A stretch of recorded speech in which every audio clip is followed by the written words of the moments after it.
Naam, mpenzi msikilizaji, tunaendelea na chaneli yetu kama kawaida, na leo tunakuja na habari ya kuwafundisha jinsi ya kumwadhibu mchawi.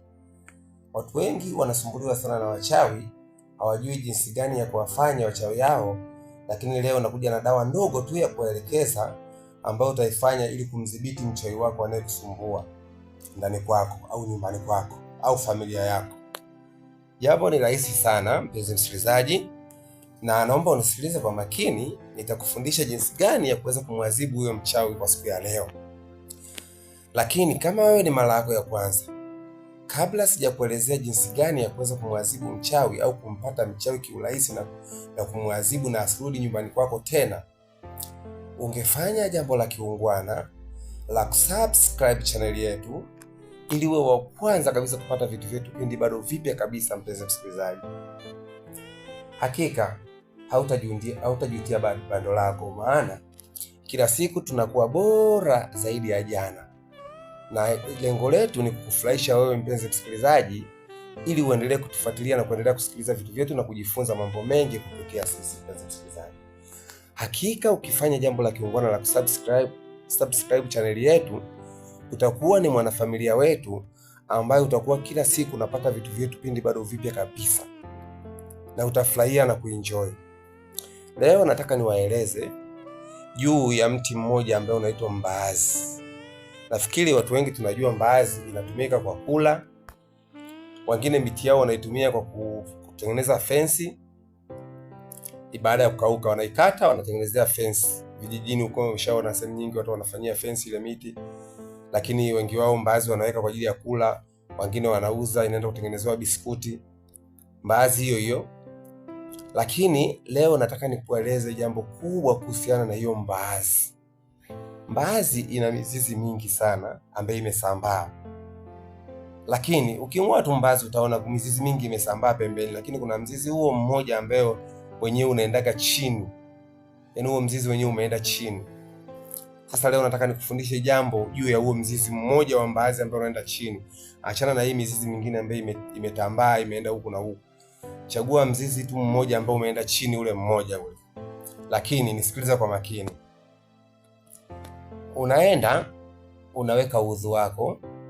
Nadhani kama Waislamu tunaelewa nini maana ya udhu. Kama ni Mkristo, yani unatwarisha mwili wako, yani unaenda unaoga vizuri, unanawa vizuri, unaweka nia yako kwamba unaweka udhu. Ukimaliza kuweka udhu, kisha kuwa msafi, ikaa hivyo hivyo na usafi wako, hata kama ni mchana umefanya, hata kama ni jioni, ikaa hivyo hivyo na usafi wako, usitengue udhu wako mpaka itakapofika usiku.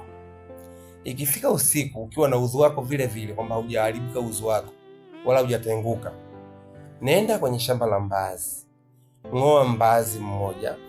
Ukishaung'oa, chukua ule mzizi wa katikati ule mrefu ule, ukate. Ukishaukata ule mzizi ukiwa na udhu wako, amini ukiwa msafi, yani una udhu wako hujatenguka. Ukishaukata ule mbaazi, ukishachukua ule mzizi ule wa katikati ambao unaenda chini, fika nyumbani, piga magoti, muombe Mwenyezi Mungu, kisha soma surati Ayatul Kursi mara moja, kisha soma Qul a'udhu birabbil nas mara moja, kisha soma Qul a'udhu birabbil falaq mara moja. Kisha ukiwa msafi hivyo hivyo, kisha uchukue ule mbaazi, mwambie ewe Mwenyezi Mungu, kupitia mti wako huu mbaazi, naomba na uweka katika kitanda cha mgonjwa wangu, au na uweka katika nyumba yangu.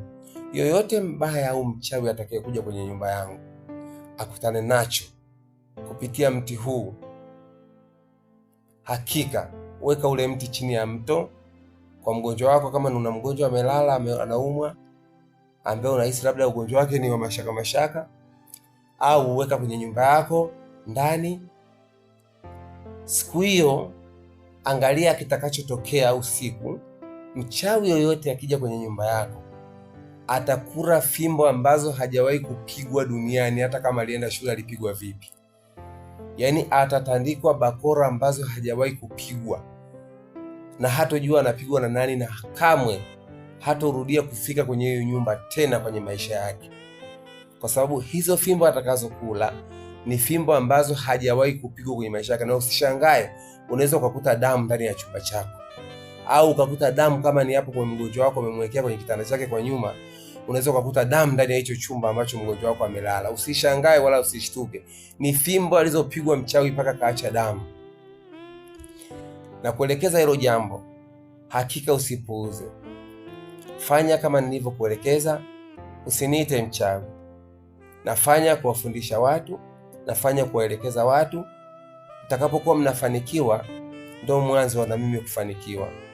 Hakika chaneli yetu ni kwa ajili ya kufundisha watu na kwa ajili ya kuelekeza watu kufanya mambo mazuri ili waepukane na usumbufu, maana binadamu wa sasa wamebadilika. Wamekuwa ni wanyama, wamekuwa ni wachawi, wanasumbua watu. Mtu hujamkosea, unafanya kazi zako from nowhere, mtu anakuja na kuingilia katika majukumu yako, anataka kuharibia kazi zako, anataka kuharibia mipango yako. Kwa hiyo ndo kazi ambayo nakwambia ukienda kuifanya usiku wa leo au kaifanya muda wowote siku utakayoamua, hakika utamuumiza mchawi yoyote anayekuja kukusumbua. Tutaonana katika kipindi kijacho.